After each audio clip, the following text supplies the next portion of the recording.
Hello and welcome to SIt Down Sagas, our one-on-one interview show here on the Checkfortraps channel. Today, I'm joined by Chase, better known online as Manacurves. They are an MTG ambassador and a Commander content creator. So please join us whilst we talk about their journey through the world of Magic the Gathering.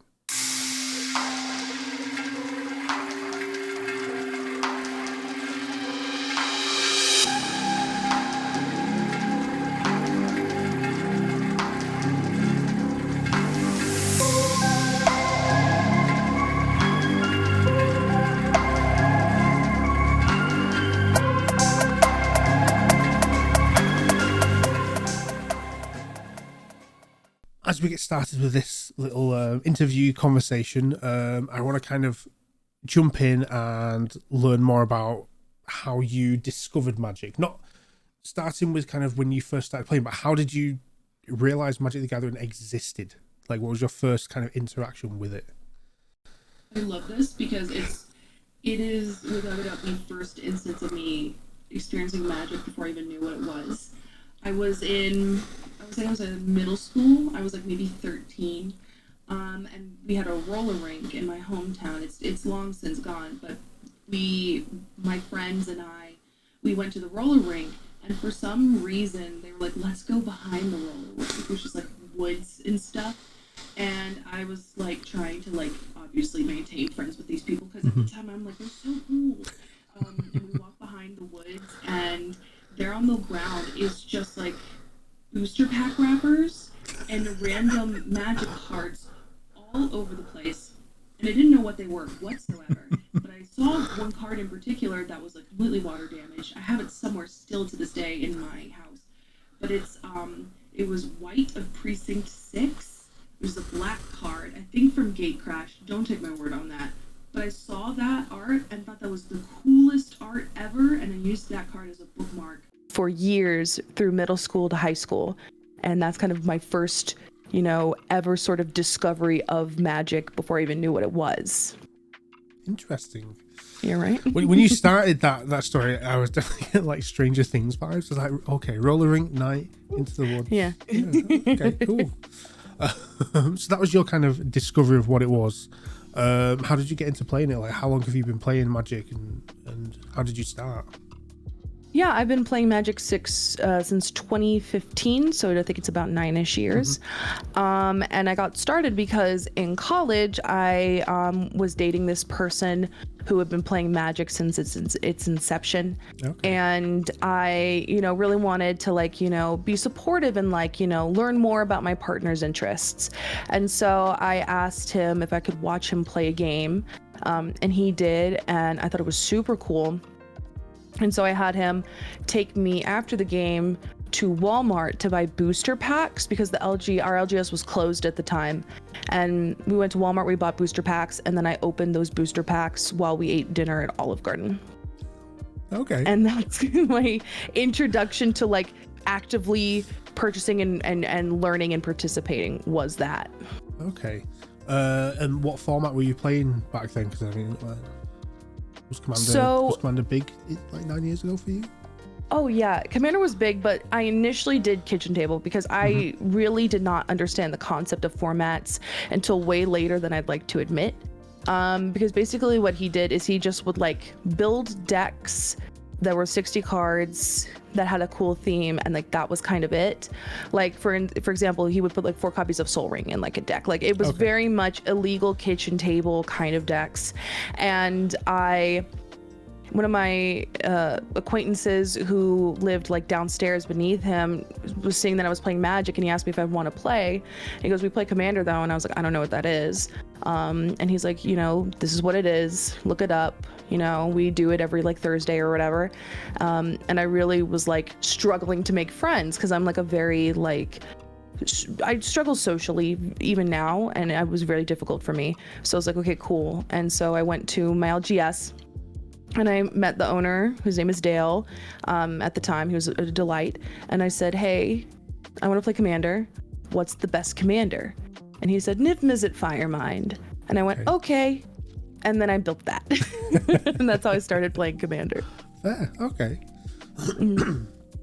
And it's the same LGS you still go to now? Yeah, so I live in my college town. Originally, when I graduated, I moved back to my hometown for grad school. And then once I graduated with my master's, I was like, struggling to find work. And then I got into content like full time with editing and writing and streaming and everything. And I was like, well, I can kind of live anywhere. So then I moved back to my college town, and the LGS is still there.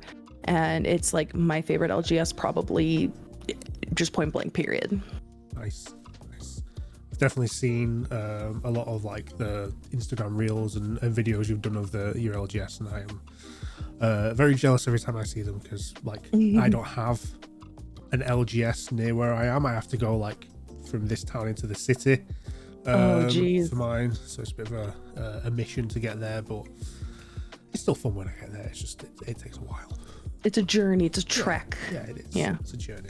Like this show is a journey through your time in Magic, which was an amazing segue, because I'm going to move on to talk about now. Yeah.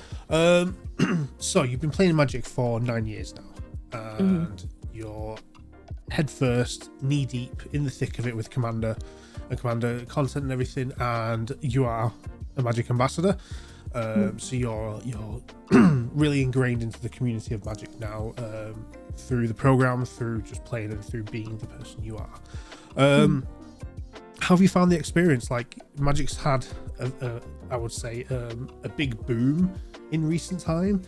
I think in terms of its scope, its reach, and its popularity. It's always been a great game, but I feel like it's really kind of broadened its horizons in terms of its player base. So how are you finding the experience within kind of the world of Magic at the minute? I really like where we are at, and I really don't like certain aspects of it. It's weird because, I think there's definitely a balance between like the positives and the negatives that I personally think. I love that we're getting so many new people, so many people from the LGBTQ community who feel comfortable to be present in a space that at one time did not feel like a safe place for them.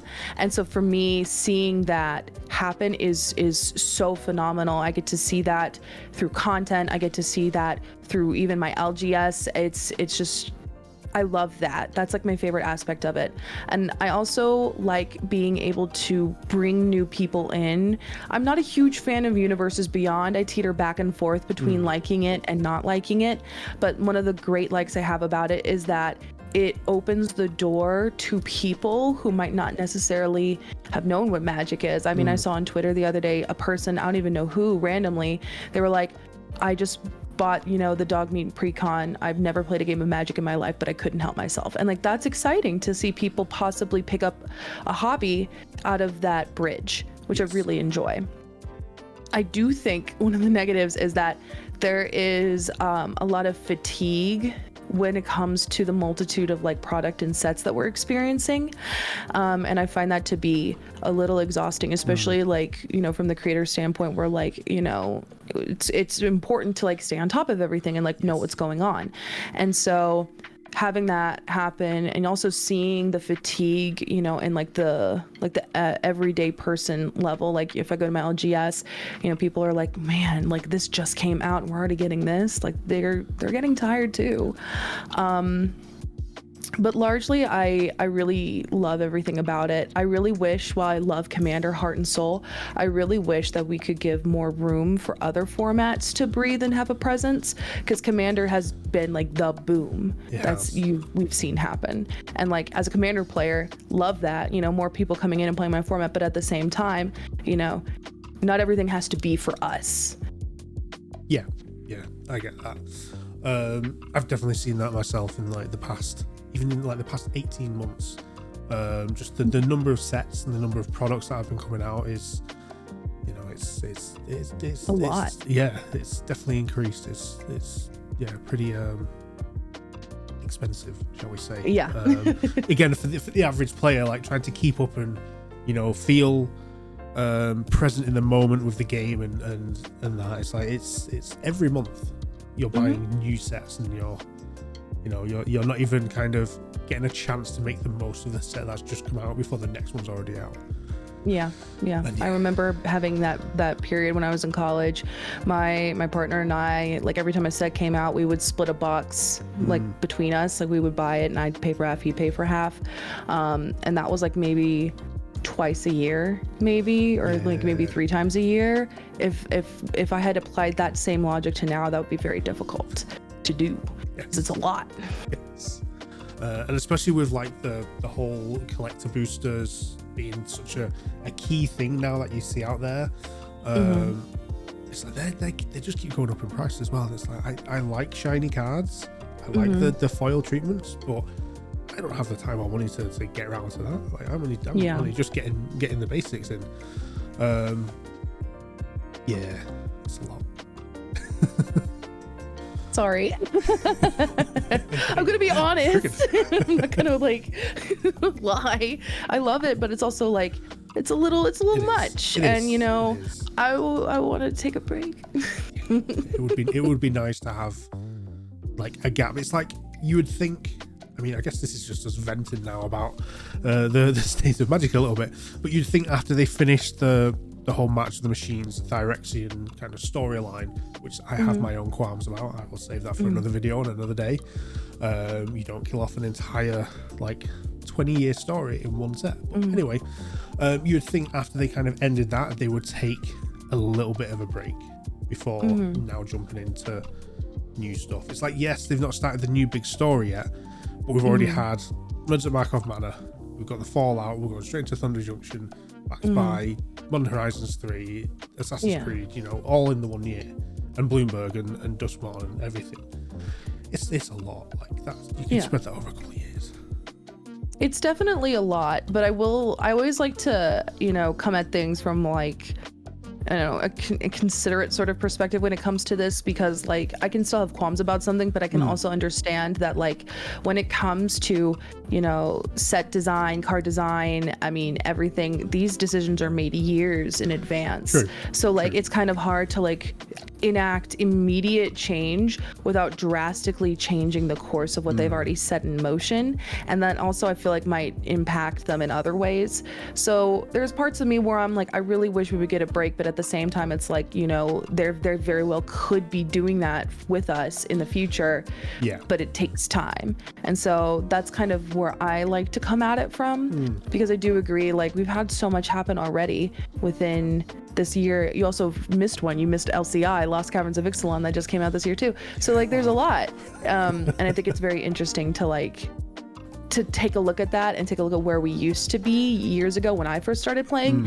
And I'm really hoping that we kind of see a kind of a teeter back, so to speak, on stuff like that. Like, you know, because I work in the tabletop industry as well, in the other side outside of the TCG stuff, and it's like, I can agree with that. Like they may have tried a new format with, you know, going here's a set, here's a set, here's a set, seen the community feedback on that and gone, okay, actually we need to tone it down, let's put that in place. But obviously we have all these things lined up, so we've got to get through this before we can do that. So hopefully, you know, we will see that in the next announcements for after this year. Fingers crossed. and I definitely agree with the point you made. Yes, Commander is probably the biggest format people know of now, and it would be nice to see that spotlight move over to some other formats. It's like, you know, Modern Horizons 3, it's coming out in June, yet it has 4 Commander decks coming with it. Yeah, that was one thing that really like made me feel sad, because back when I first started entering the content scene, a lot of people would, you know, like joke, like poke jokingly, you know, like, oh, like, you know, the Modern Masters whatever is like technically Commander Masters with how many stuff they're printing in. And then we did get a Commander Masters, which is again cool because it was geared towards us, but now we're going back to a Modern Masters thing or a Modern Horizons, what have you, and then it's being it's in a format that has nothing to do with it is being included in it, because it's literally called like Modern in like the name of the set. And like again, like I looked at like the mock-ups that they like published of the precons. I think they look interesting and really cool, and honestly I'm really excited to see what comes of that, because I think it's going to be super sick. But at the same time, there's that part of me that's like, you know, what people had poked fun about years ago is starting to kind of actually be true. And I like it because, again, I'm a commander player. I like when things are made for me, but also I would like it if things were also made for other people. Yeah, but not just that. Like, the Commander being the biggest format at the minute, and it's what everyone's playing. It would be nice to see sets come out of that 100% not focused on Commander, to maybe pull Commander players to try other formats. Yes, there are other formats that were there before Commander, and there'll be more formats, I imagine, coming after Commander. So why not? Take that focus away, give people that option to try something different out. We have the Pro Tour, which I feel seems to have kind of gone down in not popularity, but like in terms of people going to conventions to watch Pro Tours. I feel like it's been put into a back room rather than being a main stage thing these days. And it's like the Commander content and the Commander stuff is what's taken over these conventions, like MagicCon Chicago, for example. I had friends that were there, and it was all heavily Commander focused. Yeah. Yet the Pro Tour was there as well. Yeah. That is something that I've noticed as well. And like when it comes to other formats, like I very actively have a bad time when I play like standard or when I play modern. Like I actively don't enjoy that. So like I don't play that. And so to kind of see it from the flip perspective of like, imagine like the thing that you don't really enjoy playing is the thing that's being like geared towards the most. That's a frustrating feeling. And when it comes to like exploration of other formats, I think that's a phenomenal idea. I really would love to see more of that, because I was introduced to Legacy, I want to say last year. And I borrowed someone's deck and it was super fun to play. I had a great time. I thought it was awesome. But then, I don't have a legacy scene where I live, and you need a legacy scene here. And also the cost of entry is another entirely different point altogether. But, at the end of the day, even if I had that money, I still couldn't do anything because it's not a scene. It's not alive where I live. Yeah. But if it was given that little bit of that additional marketing push, maybe it would help generate that scene, because more people would be interested in it because they now know more about it. Yeah. If Wizards listen to this little video when it goes out, take note. But we are Commander players and we are fans of the format, so I'm going to kind of move towards that, and I'm going to ask the hard-hitting questions here. Love it. That everyone watching that is a fan of you, which will be everyone anyway, want to know. What's your fave color to play, or color combos? So my favorite color to play is red. I like red. Okay. I grew into it. It was not the first color I picked when I started learning to play, but it is the color that I've become the most fond of, because I quite like to make knee-jerk reaction plays without thinking, and sometimes that does not work out for me. But I like the reactiveness and the aggression that red brings. In terms of like color combination, I've grown rather fond of Boros lately. I used to actually despise the color combo for a weird aesthetic reason only. I used to hate it because it reminded me of ketchup and mayonnaise, and that was like a I can't even describe it. It was like a texture thing for me. I don't know what it was, but I was like, I can't touch it. And I enjoy it now. I really like playing Boros, and anything with kind of red in it just makes the deck a little bit more inviting for me. Okay.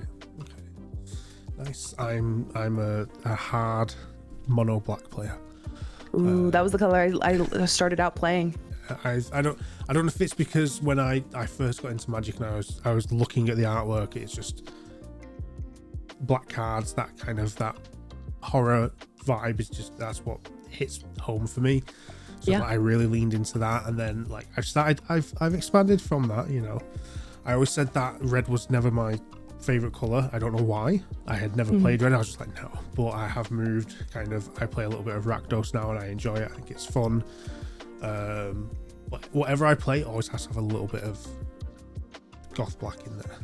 So, I getcha. Yeah. It makes it palatable. It's like, putting veggies inside like your marinara sauce or whatever to get the kids to eat vegetables. Like, you need to do this. You're not gonna like it, so I have to hide it. You know. Yeah. So there's a little bit of black in there.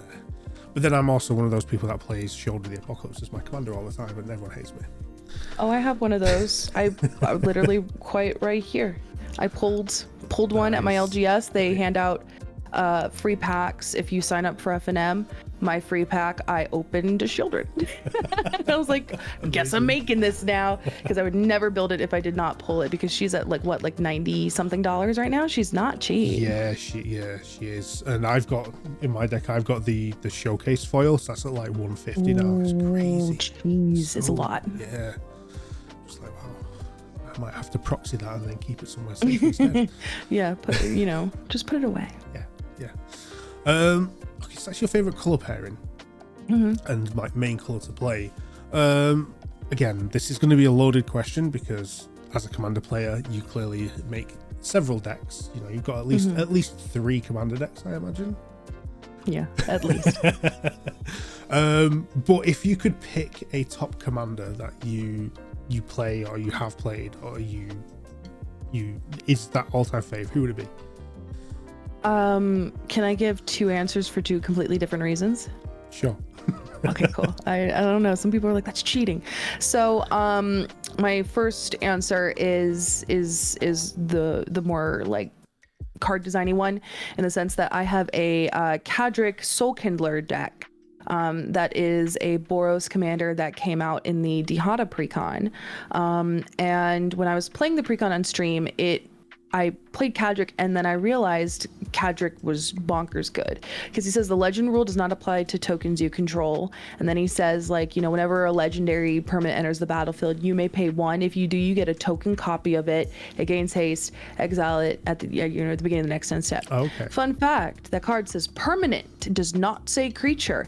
And I was like, how can I make this weird? So I ended up building a Boros Super Friends deck where I get multiple token copies of my Planeswalkers. I get multiple Planeswalker activations, and I had so much fun with it, because I felt like that was one of the times where I got to be super creative with a build, because, like, you know, getting multiple copies of like Gisela is super cool and all, but like, imagine getting like, you know, 3 Elspeth Sun champions out and none of them go away, and you can uptick all of them to get like 9 different tokens, and then you tap a Sundial of the Infinite to just keep them and not have to sacrifice them. Stuff like that is so cool. It's like breaking the rules in a new way, because like the legendary rule, you know, I like the rule, but like Planeswalkers themselves are not meant to be in multiples. They're very expensive and they're very hard to pull off, especially the ultimate.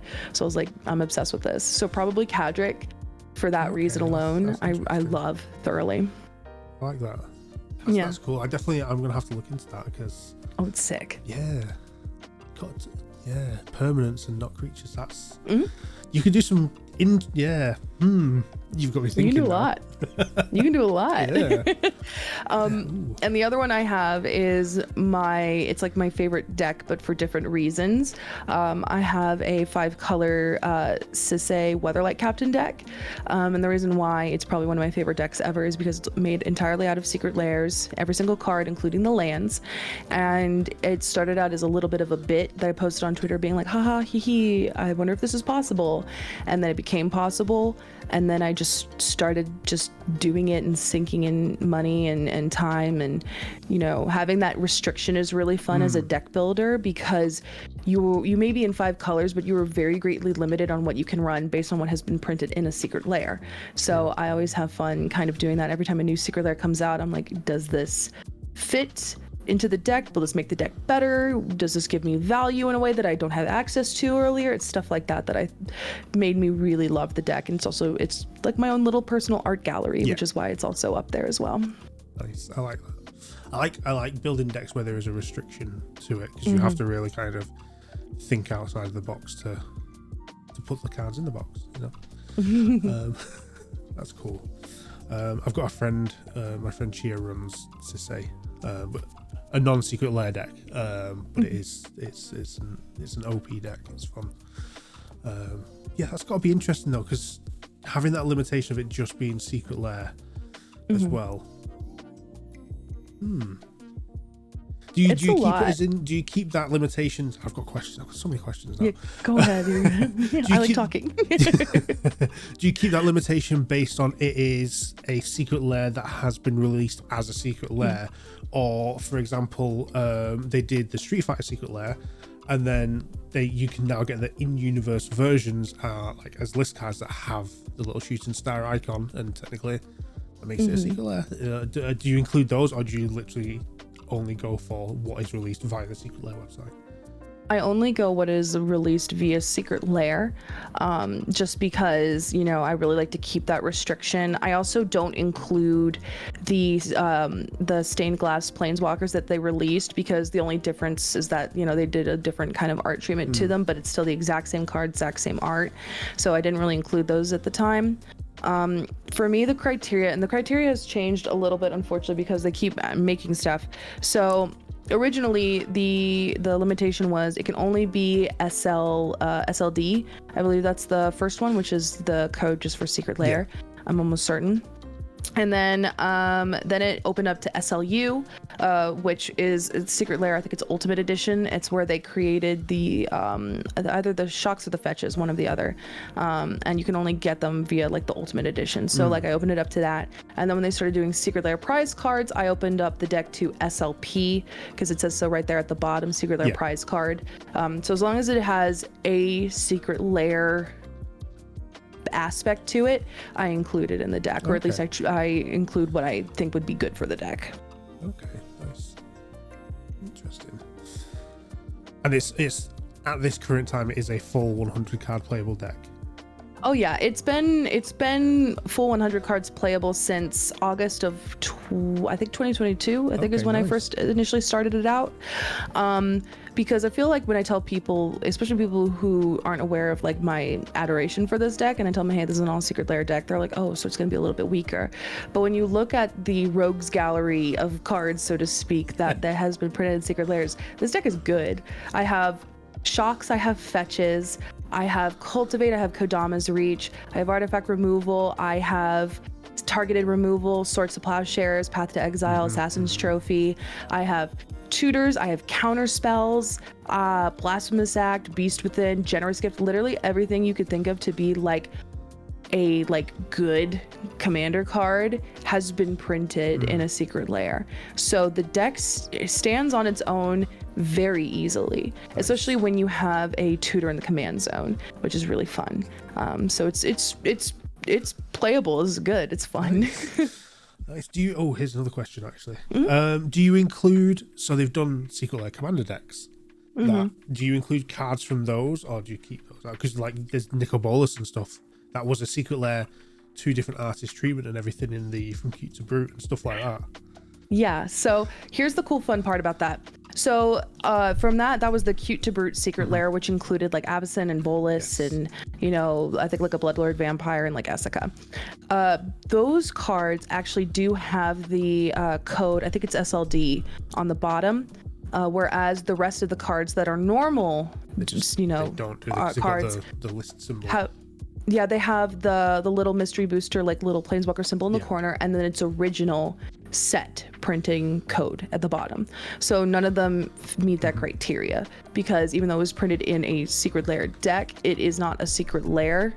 But the cards that they gave the special treatments to make, you know, the integral pieces do have those codes and do count for me, because I do run the Nicol Bolas in my deck. And it's an amazing card. I love it. I have that Secret Lair deck purely because one of the 2 artists, the flip side is God Machine, who's one of my all-time favorite artists. I was like, oh crap. He gave Nicol Bolas like a 12-pack for abs. He's got way too many abs on that art. If you take a look at it, it's a little unsettling. Too ripped. I mean, he's a dragon god. Yeah, but you know, he can take a break. True. I mean, if you go into the lore, he is currently taking a break. He's just reflecting on things, but that's another conversation. Yeah, he's in like the Ugin Superman glass panel spirit realm, whatever. Yeah, he'll come back eventually. Oh, of course. Okay, so before we tangent too much, let's bring it back in a bit. On this topic of favorite cards, favorite colors, I do have again another very loaded question. You can say it as your answer can be, I'm happy for it to be, you know, this is my answer now, but it is subject to change in the future. What would you say your top 3 cards are, just in general? Okay, so that's a good one. I have to like do some thinking about that, because it does change frequently. I suppose my number 3, like, I know exactly what my number 1 is. My number 2 and number 3, I'm kind of vague on, so like that one might be like a couple seconds. I will say like number 3 probably has to be Chandra Awakened Inferno, I think might be that one. I'm a really big Chandra fan. I have a deck with all Chandras, and that card is just bonkers good. The art is stunning. It's a fun play because it gets you like emblems out of the gate, and players can't interact with emblems at the time of filming. You never know, things can change in the future, but like you can't interact with emblems. They're there forever. Even if I die in the game, the emblems still stay and you still take damage. So I always think that's kind of fun, is like I'm still killing you from beyond the grave. So that's always kind of like a little fun sort of thing. In terms of number 2, that one's actually hard. I don't know what I would do for number 2. I'm trying to like look around my desk and like see if I have anything that's like sticking out to me in this moment. Wow, I don't know about number 2. I'd probably say a card that I really like. I think this would probably be my number 2.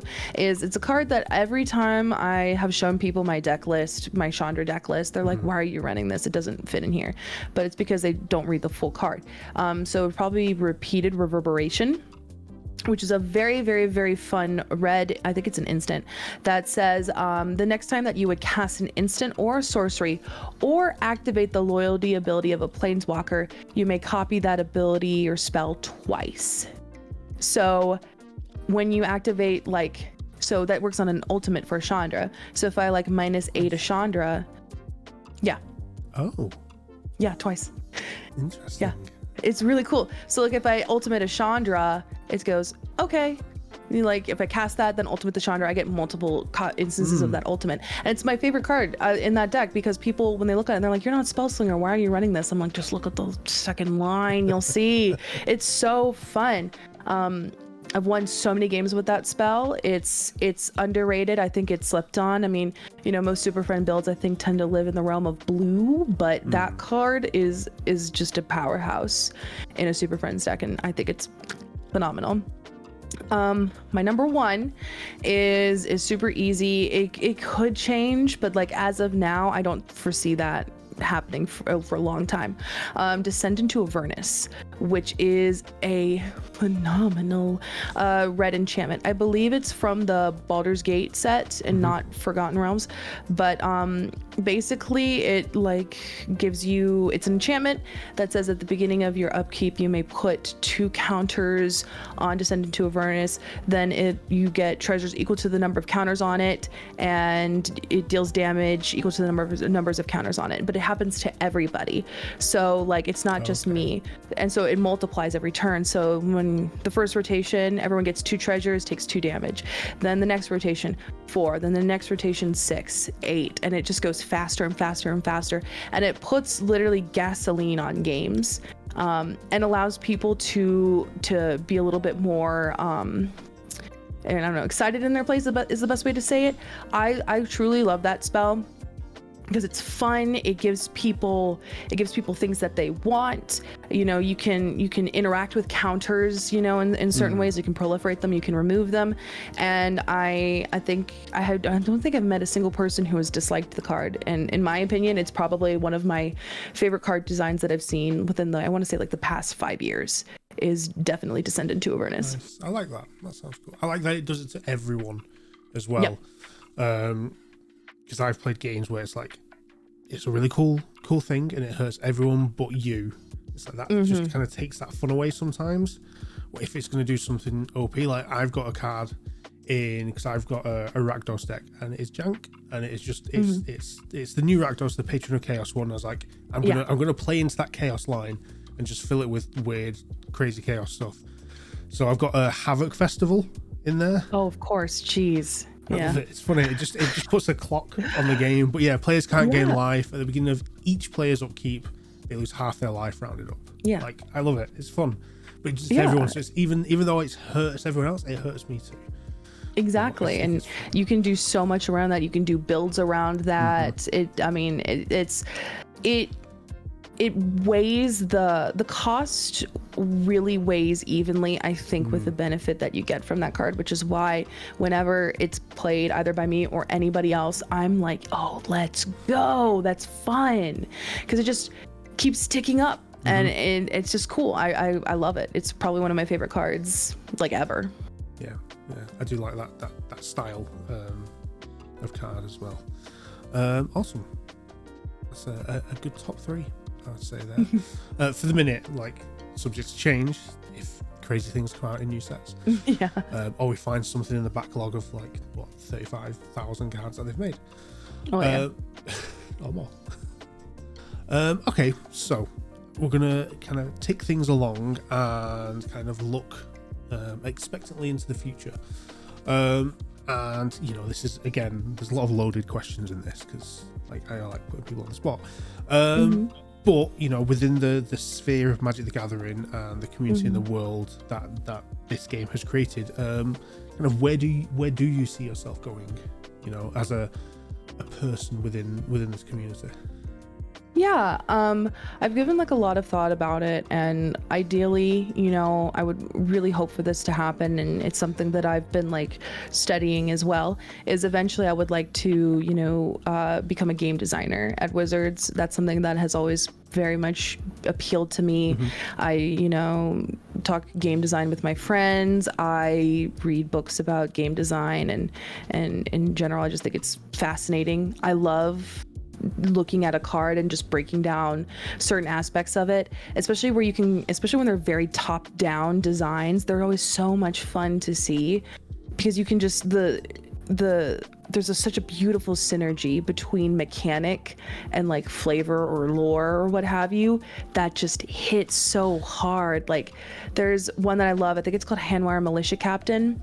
It's like a white card that, you know, is like, you know, basically it's like, oh, I'm a good person helping out the community. But then when you meet a certain criteria, the card flips, and the back of the card is that they're a cultist, and they, you know, do in the night, and they, you know, create tokens that are like their little followers or whatever. And I love that. Or like the new from Fallout, VATS is so perfectly designed. I remember seeing that and being like, you could not have made it any better based on how the game is and how they applied magic to it. You could not have come up with a better design. So I love looking at that stuff and learning about game design. So that's what I would love to do possibly in the future. Nice, amazing. I like that. Also from the Fallout set, the Nuka-Cola vending machine is a beautifully designed card for flavor. It creates a food token, which is your Nuka-Cola, and then when you spend it, you get left with the bottle card, which is your treasure. It's I think it's so cute. So cool. I love that. They did a very good job with the Fallout set, being able to like have that good balance.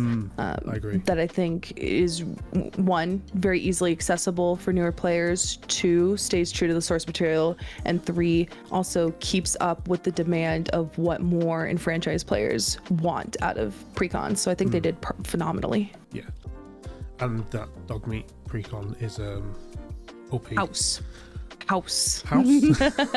It's a house. I tweaked my Mothman precon, and I have the deck. I have it like right here. And I last night I got Mothman to be I want to say it was like a 54/54 or something like that. I saw that on Instagram. Yeah. It's great. They did such a good job with these. Yeah, best I've done so far with the dog meat one without tweaking it or anything was Mantle of the Ancients. That's just a great card to have. There's a picture on my Instagram somewhere of it, but it was dog meat was dealing, it was 34, he was a 34/31, but he had double strike, death touch, vigilance, shroud, unblockable, everything. It was just, it's like the amount of equipment cards that were attached to him, it just covered my playmat. It was great, and I turned everything. I had the whole thing. It's disgusting. I played the precon unedited on stream once, and he had like 12 things attached to him, and he was swinging. Oh, it was so cool. I'm an eggs and all my eggs in one basket kind of person when it comes to Voltron decks, which is not smart. Don't do that. But like I was like he wasn't dog meat, he was Cujo that game. He was he was ripping people to shreds. It was so fun. Nice. Yeah, it was. Yeah, it's a good deck. And you know, I've got to say, I'm very impressed with the precons that they are putting out. They just, the power levels just seem to be going up. They just seem to be getting so much more competitive. Just, it's fun to see from a precon, because like as a cost point of entry, it's a lot easier than going for like, hey, let's make a competitive deck. It's like, okay, Yeah. Lion's Eye Diamond, Mana Crypt. It's like, oh, no, I'm bankrupt. What's going on? But, That's how it goes. yeah, but it's fun. Okay, so you want to get into game design, which I think is a sweet goal. I'd love to get into that as well. In terms of content creation, do you see yourself continuing doing this for as long as humanly possible? Oh yeah, I really love what I do. You know, I find it very interesting just based on my personality. I don't really like to be perceived. I don't like how I look, and I'm not very good, you know, socially. And yet I'm like, what if I, you know, became like a public face? Like I forced my way into here. Like I have a camera on, I record videos or whatever, I have a podcast, whatever. And I'm like, kind of, you know, I'm like, man, I don't know about that. Like, I think it's kind of fun because it's taken me out of my shell in a lot of ways, and where I am now versus where I started, you know, not even based on like numbers and content itself, but where I am in terms of like comfort and personality, and everything has its leaps and bounds. And to me, that's why I love it so much. I like being able to make people laugh. I like being able to make people smile. I like, you know, I like doing all that stuff. And so being able to, you know, affect somebody, even if it's just in the smallest way through content or through a shared interest, I think is what I love the most about it. That's like my favorite aspect of it. And I don't foresee myself like stopping just because of how great that is to me. Good. I'm glad, because yeah, I like your content. I really love what you do. Well, thank you. So yeah, I don't want to see it stop anytime soon. Okay, so that's kind of our third part of this saga. We did past, present, future. But before we close out, I'm going to ask you a question that I asked you before we started this, that I said I was going to talk about. Playmats. Yeah. I have a lot. Actually, all of this and some of this, all of that are Playmats. I have a lot. I you know, used to work with Ultra Pro, you know, with a sponsorship, and they would send me a bunch of Playmats. I have a ton. I also have no self-control, because that's definitely not all Ultra Pro. That some of that's me. And I like art in certain ways, so sometimes I'll buy them, even though I definitely don't need them. And so I just keep them kind of rolled up over there. Every time you know, if they're in a video, people are like, what? And it's always kind of funny to like have that explanation to people. But I love Playmats in general, just because I think, you know, sometimes Magic art might not be like affordable or accessible to people, you know, for good like obviously, like, you know, you pay artists what they're owed and what they deserve 1000%. But, you know, somebody might be able to like afford a Playmat at their LGS of their favorite art instead of like a print, then they would have to pay shipping and stuff. So I like that because it's functional art, which is another reason why I like it. But I used to have a lot more than this, but I give them away left and right.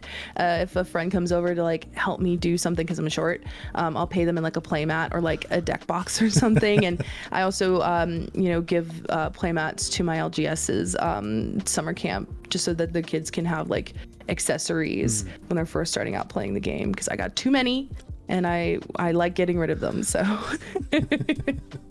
I think our first interaction was I commented on one of your videos about like, how many Playmats do you have? And you're like, yeah, a lot. I don't even think I could keep count of it. No. When I cleaned out my car, I found some Playmats in there. That's not a joke. I did. I found like 3, and I was like, that's where that one went. I was wondering. It's a lot, but yeah, it was a horrible nightmare when I moved, and I don't want to think about it when I move again. What they need to do is in Moxfield or someone similar need to make a separate section of the website so you can catalog your Playmats as well as your cards. Ooh. Honestly, that's a good idea though, because that's a better way for me to like give them away to people who want them. Because like someone will be like, hey, do you have this playmat? And I'm like, maybe, I don't know. I'll look through it, but then I have to unroll each and every one of them, and it's just there, just chilling. Just a little spreadsheet or something. I mean, playmats can get expensive as well. I was looking at some online. I was like, hold on a minute, like artist proof style playmats where they've done artwork on them, and they go with like hundreds. It's like, wow, okay. This is a separate investment that I should not start looking at now. It is a very slippery slope. You will do things you said you would not do. Like, give it time. I hate to say that. Like, give it time. I was like, I'm never gonna buy more than one playmat. You know, I'm never gonna buy a card that's over $20. That's ridiculous. Like, it's gonna happen. It's gonna happen. It's just a slippery slope, so be careful. Yeah. I mean, I did see the Fallout playmat and the Dark Ritual ones at MagicCon Chicago, and I was like, oh, if only. I have both of those. God damn it. I have the it's right up there, you can't see it, but I framed my Fallout one on my wall because the foiling creases, and I was like, okay, I can't use this because the foiling creases, so it's just art. And then, don't judge me, but my Dark Ritual one's on the floor because I swapped it out recently. So it's just chilling on the floor right now. So many people triggered the moment they heard that. Yeah. I got it for like what it was priced, and I've seen people reselling it for like $300, and I'm like, that's just that's there. It's just chilling. But they are nice, and I do want both of those. But I'm going to be at MagicCon Amsterdam in June, so I'm hoping, fingers crossed, there's something nice. Fingers crossed that I can go to that event. I'm trying to figure out how I can, because I think it'd be really fun to go to a Magic event overseas for me. So yes, fingers crossed. Then we can play a game of Commander. Ooh, yeah, that'll be fun. Be cool. I can do more interviews. That's my plan. So with that being said, now we've kind of covered everything. I just want to kind of thank you very much for joining me here and sitting down with me and chatting about your journey through Magic and where you started, where you are, and where you want to go. Before we kind of end it, is there anything kind of in the coming months, because this video is going to go out very, very quickly after we film this, is there anything in the coming months you're looking forward to? I would say that I'm looking forward to a particular set. It does not come out until the end of the year, but I am very excited for it. It's Duskmourn. They announced it forever ago, and you know, every now and then I like to like check and see, because sometimes I miss information, you know, through everything. And Duskmourn is like a sprawling haunted house set, and they said that the inspiration for it was 70s and 80s slasher movies, a la, I believe they did Amityville Horror and stuff, but I eat up horror movies. That's one of my main interests outside of Magic. And so when I saw that, my favorite genre was 80s slashers. So like, to see that, I am so ready to see how they're going to take something as, you know, campy, yeah, but gory and intense as a slasher and translate it into Magic, because I'm wondering how they're going to do that balance, because it's going to take a lot. Yeah, it'd be an interesting one. I saw that. I'm, again, as well as yourself, I'm definitely a big horror movie fan. I grew up on horror movies. I grew up on Stephen King and Clive Barker and everything. It's an interesting set. I remember when I first saw it, I was like, ooh. And then I learned out some more information, right? In terms of like the story and the setting, it's all in one house. They don't leave this one building. They don't. They did say in like the wiki that like there is an outside. We just don't know what it is or what it looks like or anything. Words cannot describe how excited I am for this set. You know, we have horror in the sense of Innistrad, but that's gothic horror, very Frankenstein, black and white, you know, mise-en-scène kind of stuff. I want to see how they take, you know, slasher films, you know, stuff like Texas Chainsaw, because I'm pretty sure I saw that on the wiki at one point, and then I think it's no longer there. I want to see how they do that, because we don't really see that intense sort of like bloody, you know, gory kind of stuff in Magic anymore. Not since like the 90s, you know. Yeah, true. So I'm fascinated to see how they bring that back. Yeah. That got me thinking, like Texas Chainsaw Massacre, maybe a reprint of Meat Hook Massacre. That would be cool. Twist. Yeah, I think it'd be kind of interesting to say maybe if they do like sort of like an unmasked thing, you know, as an ability or something. You know, we already have the card knife, so like I think we're probably, you know, stuff like that. But I think it'd be really cool to see how they tackle it, because that specific era of 70s and 80s slashers is a unique one that is both tame but also not. Yeah. You know, Yeah. It's hard to describe. Yeah. It very much lives in the realm of camp, where you can still take something like that and make it like, you know, like family friendly. But I wonder how they're going to do that with especially the word slasher. If you did supernatural or whatever, that'd be a little bit easier to translate. Slasher involves slashing, you know? So, yeah. Makes me think, like, just because like you say, it can go very camp. Like the way 80s slasher films and stuff went, is sometimes the gore was so over the top it became slightly comical. Yeah. But then you can always pull it back. Makes me think now, with Murders at Carlov Manor being out, then this one coming, could I make the ultimate Scooby-Doo deck? Because you've got the detective kids and the dog and everything, you pull those in, and then you have all the slasher bad guys that you could unmask.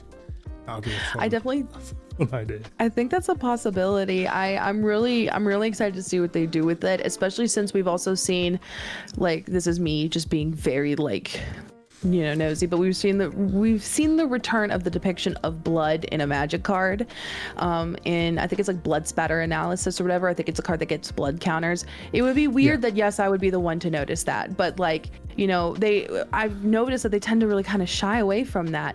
So I think we're gonna see that maybe even more. I don't know, maybe I'm just reading too much into things like I normally do. But like, here's the hope, but like, who's to say that we don't get like a villain of the week kind of card, you know, where like we get to see, you know, this card, or we get like maybe a card that, you know, has different variations. Like it's like the same creature, but it's like different versions, you know, for like different masked killers or something. Or it could be that the house is just trying to eat these people alive, because Amityville horror is very much about like a, you know, haunted house possessing, you know, the individual. So I'm really interested to see what they do, because you could do a lot. You can do a lot in the realm of slashers. I think the way that has done best is Dead by Daylight. I think they did a phenomenal job integrating something like that. So I think, you know, hopefully they took some inspiration from that, because I think they did such a beautiful job finding a way to pay homage to older IPs while also adding new and refreshing things. Yeah, I agree. I'm sorry, I like talking about horror so much. I get really excited. I don't have anybody to talk to about horror movies, because no one I know likes them. So I'm like, not like horror. I love horror. I'm like 80s, 90s horror films, and then when you go like horror sci-fi, that's like my niche, is like sci-fi horror films. What's your favorite horror movie? Event Horizon. I don't think I've seen that one. Sam Neill. Okay, amazing. I'm typing it down right now. I'm as we speak, I'm putting it in my notes. Yes. For those watching, the synopsis is it's Sam Neill is a scientist who created this spaceship that has like a temporal gate in it, so it can like hyper jump from one place to another.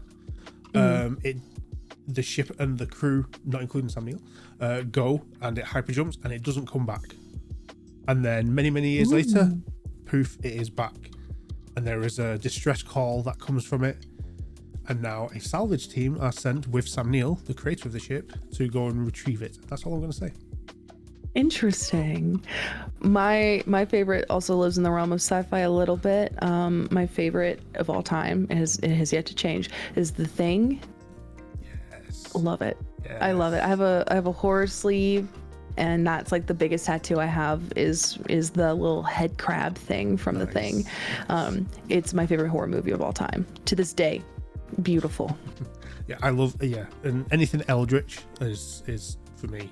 Anything like Lovecraftian, not H.P. Lovecraft, the guy we don't talk about, but the work, that style is that's like my favorite Magic set is Eldritch Moon. Purely like just the Eldritch horror aspects of it I love, because like in terms of like role-playing games, like Call of Cthulhu's always been like my favorite. So that sort of like gothic horror is what I'm about. But The Thing is a wonderful film. The remake, it was okay. Yeah, that's usually how it is. Remakes are like, let's pretend like it didn't come out. Let's just focus on the classics. Okay. So, with that being said, lots of fun things to come out and lots of horror things, hopefully. Again, thank you very much for joining me and taking the time out of your day to chat. Before we do finally go, where can people find you? Yeah. Where you are? So you can find me everywhere at Manacurves, LinkedIn, Squarespace, Napster, what have you. I'm posting a lot on Twitter. That's like the best place if you like want to, in terms of just to see all of my content, because I'll post more personal stuff on Instagram, but I'll post like my TikToks and Reels on there, but that's only like a percentage of the content I do. So if you want to get everything, you can follow me on Twitter at Manacurves.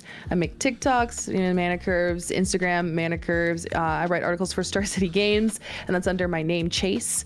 And yeah, you can just kind of find me everywhere, just doing the most, trying my best. And playing Commander on Twitch. Do it, it's fun. Wonderful. Well, again, thank you very much. Thank you.